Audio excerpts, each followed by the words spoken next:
Today I'm going to show you how to make this Christmas-inspired chai buey. So first, we're going to start by soaking a bunch of different things. The first one is the mui choy. So there's a sweet mui choy and a salted mui choy. They're two different versions. Both are also very Asian, very Chinese.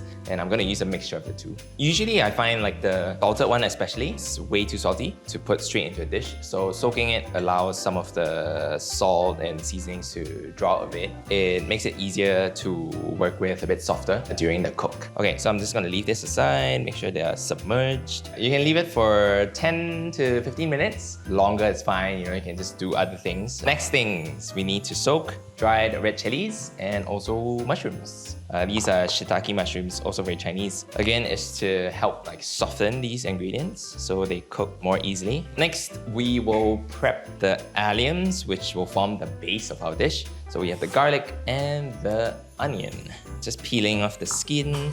In this dish, is totally fine to leave the garlics whole, or you can just slice them in half. Honestly, I don't cook that many classic Chinese dishes, so every time I make it, I'm just like, oh, have I had this before in a restaurant? I'm just trying to recreate some of that, but add my own twist to it. Honestly, I am really figuring out for this recipe. I've never made this recipe before, so this is usually how I cook actually, which is I want to make something that I don't know how it's gonna turn out, but that's part of the fun for me. Again, I think with this kind of dish, there's no right or wrong way to do things. Yeah, so just go with your gut, I guess. Finally, we have the mustard greens. These are kind of like the fresh version of the preserved ones. I won't use the end.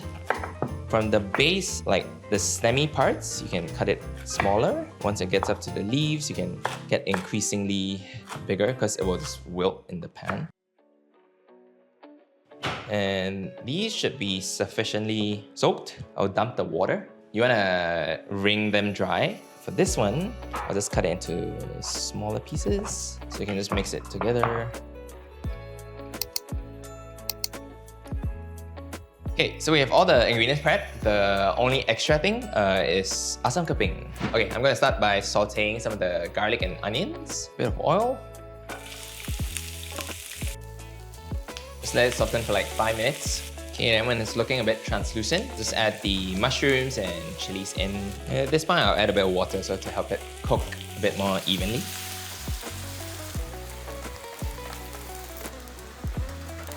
Okay, I'm just gonna add this in. Just give it a quick saute. This will help to bring out some flavor. Also, hopefully remove some of any off taste that comes from the preserving process. So once everything is nicely sauteed, I'll just add a bit of water to this. Then I'll just bring it up to a boil, and then everything can just go into the pot. So the inspiration for the dish came from the Chinese chai buey, where after Chinese New Year, you kind of put everything together into one pot and just cook whatever leftovers you have. But in this case, we're doing a Christmas version because you get a lot of leftovers for Christmas as well. So to go along with our Christmas theme, since we have the chicken or your leftover Christmas meat, we have some gravy and also some cranberry sauce or any kind of, jam, strawberry jam, raspberry. Yeah, you can use anything. It just adds a bit of tartness, acidity to the broth itself. So this one replaces the traditional tamarind paste or Assam jawa that people usually add inside a chai buey. You can simmer it, honestly, on the stove top, but today we are using a pressure cooker